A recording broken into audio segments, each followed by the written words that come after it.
नमस्कार, स्वागत है आपका मुनाफे की मंडी में, जहां आपको कमोडिटी मार्केट की तमाम बड़ी खबरें बताते हैं। साथ ही आपके लिए ट्रेडिंग एडवाइस भी लेकर आते हैं कि आपको दिन के लिए पोजिशनली और लॉन्ग टर्म के लिए क्या करना है। आज हमारे साथ 4 मेहमान होंगे। हमारे साथ किरीट बंसाली होंगे, चेयरमैन है जीजेईपीसी के। मनोज जैन होंगे पृथ्वी फिनमार्ट से, और साथ ही प्रथमेश माल्या हैं एंजल वन से, और अनुज गुप्ता हैं एचडीएफसी सिक्योरिटीज से। आप सभी मेहमानों का बहुत बहुत शुक्रिया। शुरुआत चांदी से। मनोज जी, चांदी पर बताइए क्या हो रहा है चांदी में? टेक्निकली चांदी 1 लाख के पार जाती दिख रही है क्या 1-2 दिनों में? नमस्कार ऋषुमोहन जी। 1-2 दिनों में तो नहीं, लेकिन हाँ, शॉर्ट टर्म में चांदी बिल्कुल 1 लाख के पार इस बार निकल सकती है, क्योंकि हम देख रहे हैं कि जिस तरह से डॉलर इंडेक्स में जो कमजोरी देखने को मिली है, साथ ही यूएस के जो ट्रेड टैरिफ है उसके चलते हम देख रहे हैं कि जो इंडस्ट्रियल मेटल्स है उनमें फिजिकल जो प्रीमियम है वो इमर्ज होती हुई नजर आई है। तो उसका भी सपोर्ट चांदी की कीमतों में देखने को मिल रहा है। जो यूरोप के और जो यूएस के सर्विसेज पीएमआई के नंबर्स हैं वो भी उम्मीद से बेहतर रहे हैं। तो ओवरऑल जो फंडामेंटल्स है वो काफी सपोर्टिव है चांदी के लिए। हमारा मानना है कि शॉर्ट टर्म में कीमतें 1 लाख के पार इस बार जा सकती है। इंट्राडे के लिहाज से अगर मैं बात करूं तो थोड़ा डिप में बाय की सलाह रहेगी। जो मई का वायदा है 97,300 के स्तर पर बाय करना चाहिए। एक स्टॉप लॉस यहाँ पे 96,600 का लगाएं और लक्ष्य 98,700 तक के रखे जा सकते हैं। आपकी राय यह है। आप बताइए प्रथमेश जी, आपकी राय क्या बन रही है सोना और चांदी दोनों पर? मेरे ख्याल से सिल्वर में सिमिलर व्यू है। 97,500 पे बाय करना है, 97,100 का स्टॉप रखना है, और ऊपर में टारगेट 98,500 के रहेंगे। मैं वायदा की बात कर रहा हूँ। गोल्ड में अप्रैल वायदा 85,900 के करीब बाय करना है, 85,820 का स्टॉप है, 86,100 का टारगेट है। चलिए, तो ये तो बात हो गई गोल्ड और सिल्वर को लेकर। लेकिन अब हमारे साथ एक खास मेहमान हैं। हमारे साथ हैं किरीट बंसाली हैं, चेयरमैन हैं James jewellery export promotion council के। शुक्रिया सर, आपने वक्त निकाला। सर, एक अहम मुद्दे पर आपसे बातचीत करनी है। खबर यह है कि ज्वेलरी एक्सपोर्ट को लेकर काफ़ी चिंताएं हैं। यूएस के जवाबी टैरिफ को लेकर ये चिंताएं बढ़ी है। क्या लग रहा है सर, इससे कितना असर होगा अगर जवाबी टैरिफ अगर यूएस की तरफ से लगाए जाते हैं? क्योंकि वो 5.5 से 7% के आसपास टैरिफ लगाते हैं, हम उन पर 20% उनकी ज्वेलरी पर लगा रहे हैं। अगर 20% होता है तो अपनी इंडस्ट्री पर क्या असर होगा? बहुत बुरा असर होगा निश्चित रूप से। मगर मुझे पूरा आशावाद है, संभावना के जैसे कि आप जानते हैं कि हमारे कॉमर्स मिनिस्टर 4 दिन से यूएस में लगातार टॉक्स कर रहे हैं काउंटर पार्ट के साथ। जो डेफिसिट है अपनी 6.27 बिलियन की अमेरिका के साथ ट्रेड में, उसके चलते हुए हमने जीजेपीसी की तरफ से आदरणीय वाणिज्य मंत्री से, कॉमर्स मिनिस्टर से मिलके हमारी ट्रेड से मीटिंग करके जो कलर डायमंड स्टोन पर 5% है उस पर 2.5% करने की बात रखी है, और जो ड्यूटी 20% है ज्वेलरी पर उसको घटा के 9% करने की मांग रखी है।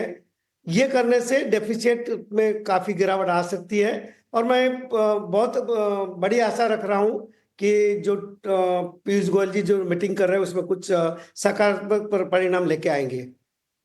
तो चलिए, आप लोगों ने गणित बना रखा है कि कैसे उनके वहाँ से जो भी एक्सपोर्ट होता है, जेम्स ज्वेलरी जो भी वहाँ से हम इंपोर्ट करते हैं, उस पर ड्यूटी को कैसे हम घटा सकते हैं ताकि जो जवाबी टैरिफ हो ये हो। अगर सर, लेकिन अगर बात नहीं बनती है तो क्या लग रहा है कितना असर होगा अपनी इंडस्ट्री पर?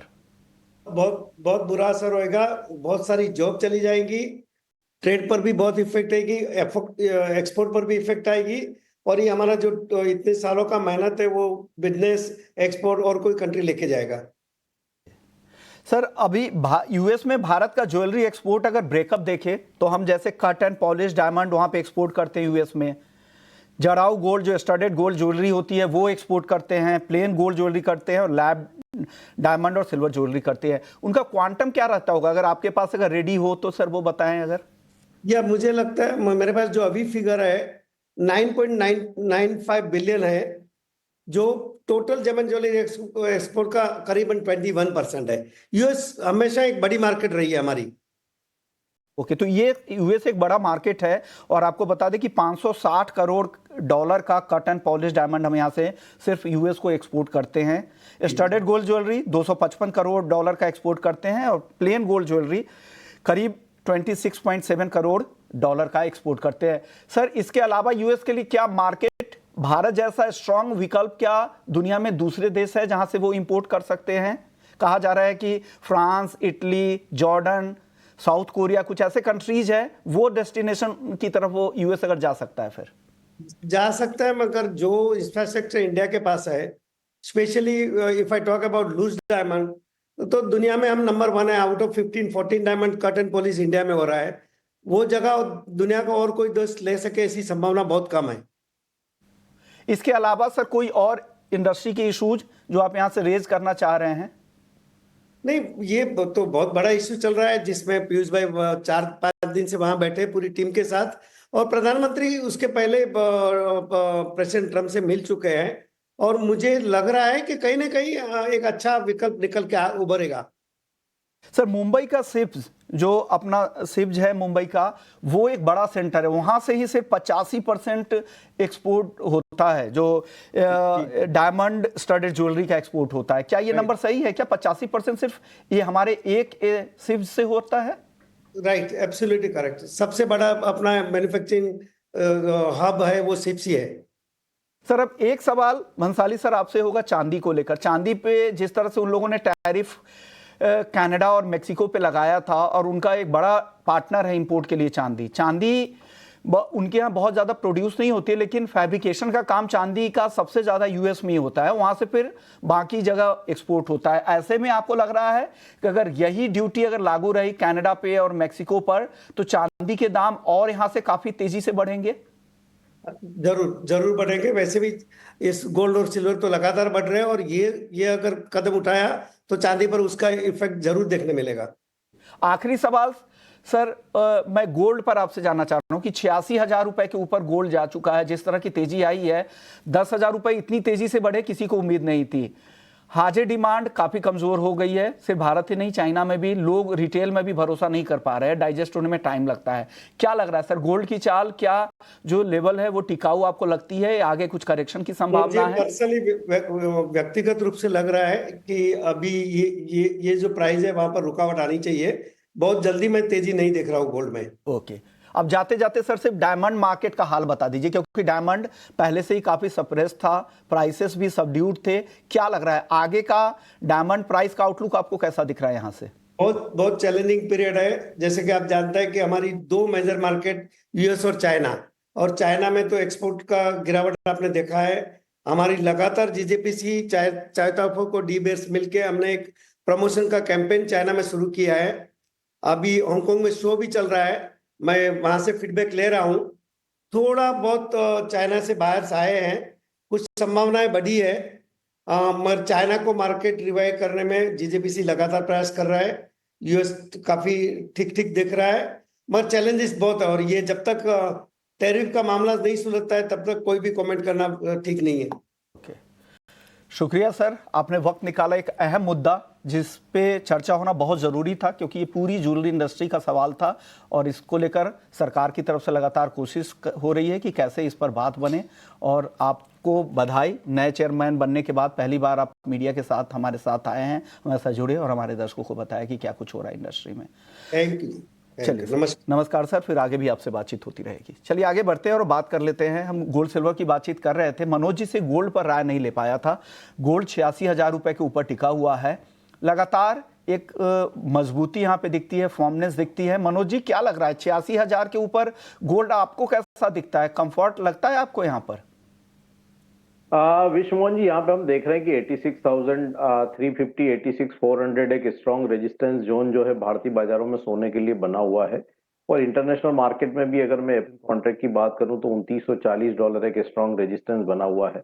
तो यहाँ पे रिस्क रिवॉर्ड जो है वर्तमान लेवल पे थोड़ा फेवरेबल नहीं दिखता है बाइंग के लिहाज से। तो डिप्स मिले तो बाय कर सकते हैं, लेकिन यहाँ पे जो बड़ी तेजी है वो ये लेवल के ऊपर ब्रेकआउट होने पे ही बनती हुई नजर आएगी। तो ये लेवल का ध्यान रख के चलना चाहिए। 86,400 के आसपास जब भी कीमतें आए तो लॉन्ग की पोजीशन में मुनाफा वसूली करते रहें, और एक फ्रेश ब्रेकआउट का यहाँ पे वेट करना चाहिए।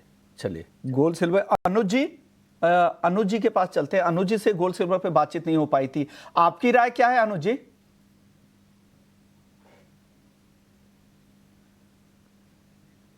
ओके, चलिए, शायद अनुज जी अभी नहीं है। अब क्रूड की बात कर लेते हैं, क्योंकि क्रूड काफ़ी कमज़ोर हो चुका है।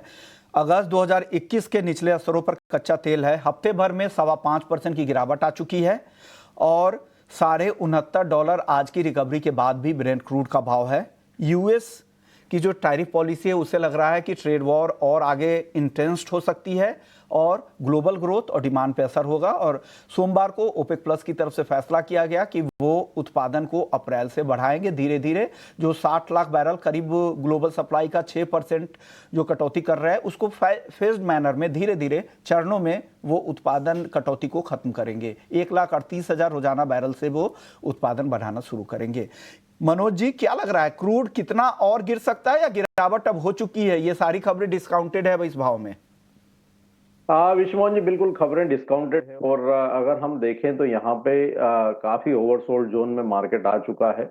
हालांकि अभी बड़ी तेजी यहाँ पे आती हुई नजर नहीं आएगी, लेकिन काफी ओवरसोल्ड मार्केट है, तो एक शॉर्ट कवरिंग हम कह सकते हैं कि निचले स्तरों से देखने मिल सकती है, क्योंकि टेक्निकली $66 जो है वो WTI के लिए एक स्ट्रॉन्ग सपोर्ट जोन है और उसी के पास में हम जो है ट्रेड होता हुआ देख रहे हैं। तो अब ये लेवल पे फ्रेश जो है शॉर्ट सेल की सलाह नहीं रहेगी। इवन शॉर्ट की पोजीशन हो तो एक बार यहाँ पे निकलने की सलाह रहेगी, मुनाफा वसूली कर ले। इंट्राडे के लिए 5,770 के स्तर पर बाय कर सकते हैं कच्चा तेल भारतीय बाजारों में, अगर मार्च का वायदा MCX पर। स्टॉप लॉस 5,700 का रखे और एक यहाँ पे 5,940 तक के लक्ष्य जो है वो शॉर्ट कवरिंग के चलते देखने को मिल सकते हैं। ओके, तो आपको लग रहा है कि यहाँ पे शॉर्ट कवरिंग थोड़ी यहाँ पर दिख सकती है क्रूड के अंदर, ये आपकी राय है, इसलिए 5,770 पे अब खरीदारी की राय बता रहे हैं, 5,940 तक। हालांकि ट्रेंड निगेटिव है। तो प्रथमेश जी से जानते हैं। प्रथमेश जी, आपको क्या लग रहा है क्रूड में? क्रूड यहाँ से और टूट सकता है या शॉर्ट कवरिंग के लिए बेट लगाना चाहिए, बाउंस बैक के लिए प्ले करना चाहिए? आपकी राय क्रूड पर सर? आई थिंक क्रूड और नेचुरल गैस दोनों ही काउंटर जब भी गिरते हैं तो अच्छा फॉल होता है। जस्ट एक सेशन का फॉल है ये अभी, 1-2 सेशन का। मेरे ख्याल से और पॉसिबिलिटी है एक आध सेशन की, जहाँ पे 5,700 तक ये गिरावट पॉसिबल है, जहाँ पे थोड़ा सा स्टेबिलिटी आते हुए दिख सकती है। बट फिलहाल मेरे ख्याल से ट्रेंड में कोई चेंज नहीं है, नीचे का रुख है, मोमेंटम नीचे की तरफ का है और यहाँ से करेक्शन की राय बनती है। 6,000 का जोन जो है वो रेजिस्टेंस के तौर पर देखा जाएगा, नीचे वाला जोन जो है वो 5,700 के लिए देखा जाएगा।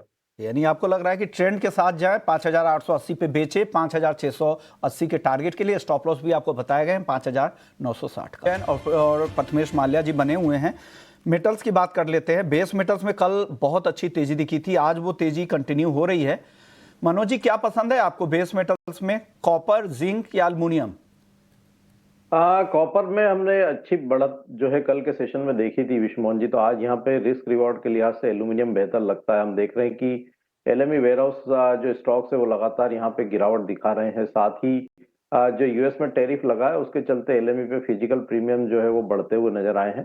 तो एल्यूमिनियम में बाय करना चाहिए। मार्च का वायदा 263 के स्तर पे, स्टॉप लॉस 258 का रखें और लक्ष्य यहाँ पे 4 से 5 दिन का एक व्यू लेकर के चलें 272 तक के लिए, और एल्यूमिनियम में बाय की सलाह रही।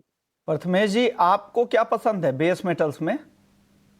कॉपर बाय कीजिए 880 पर, 876 का स्टॉप, टारगेट 890 के लिए। ओके, तो एल्युमिनियम मनोज जी की और कॉपर प्रथमेश जी की, ये दो कॉल आपके लिए बेस मेटल्स में आ गए हैं। दोनों खरीदारी की राय। आज चारों ही काउंटर मजबूती के साथ बेस मेटल्स में कारोबार कर रहे हैं। अब बात नेचुरल गैस की। प्रथमेश जी, आपने कॉल दिया है नेचुरल गैस का, सेल कॉल क्यों दिया है? क्या सेल कॉल, हालांकि 3 दिनों से आ रहे हैं, लेकिन शाम के सत्र में रिकवरी आ जाती है एनजी में, आज क्या सेल कॉल चलेगा क्या? नेचुरल गैस वैसे वोलेटाइल काउंटर है, दोनों तरफ ही इसमें मूव्स रहते हैं। हालांकि फंडामेंटल न्यूज अगर सपोर्टिव भी रहे तभी नेचुरल गैस का रुख उल्टा रहता है। बट मेरे ख्याल से इसको प्ले करना चाहिए, एक बार के लिए पुट ऑप्शन खरीदना चाहिए, वो ज्यादा बेटर है। फ्यूचर्स में इसको नहीं ट्रेड करे, वो अगेन रिस्क रिवॉर्ड के हिसाब से बेटर है। तो पुट में ऑप्शन खरीदे आप 390 की स्ट्राइक का, 22 रुपए के प्रीमियम पे मिलेगा आपको। स्टॉप लॉस 18 रुपए का लगाइए, टारगेट 32 रुपए का लगाइए। ओके, तो आपको लग रहा है कि 387 पे नेचुरल गैस बेचे, या नहीं तो आप रिस्क नहीं लेना चाह रहे हैं तो पुट ऑप्शंस के जरिए जाए, 390 के स्ट्राइक की पुट खरीदे, 22 पे 32 तक इसका प्रीमियम हो सकता है। प्रथमेश जी को ऐसा लगता है। स्टॉप लॉस भी बताए गए हैं, प्रीमियम के लिए भी वो ध्यान रखिएगा। चलिए मनोज जी, आप भी एक राय दे दीजिए एनजी पर। एनजी में एक जो रेंज है विश्वमोहन जी, वो 355 से 400 की जो है वो बनी हुई है और हम देख रहे हैं कि निचले स्तरों से यहाँ पे रिकवरी जो है वो शार्प देखने को मिल रही है बार बार। वर्तमान लेवल पे तो रिस्क रिवार्ड फेवरेबल नहीं है, पर कहीं अगर डिप्स आते हैं 10-15 रुपए के तो 365 का स्तर जो है वो अप्रोप्रिएट लेवल होगा बाइंग के लिहाज से। वहां पे आए कीमतें तो बाय कर सकते हैं 354 के स्टॉप लॉस से, और लक्ष्य ऊपर में 394 तक रखे जा सकते हैं। ओके, चलिए एग्री मार्केट की ओर बढ़ते हैं। एग्री मार्केट में सबसे पहले हल्दी में बात कर लेते हैं। हल्दी में लगातार गिरावट दिख रही है। आज हालांकि हल्की रिकवरी ज़रूर है, 0.5% की मजबूती दिख रही है 11,950 पे, लेकिन अभी भी 12,000 रुपये के नीचे है।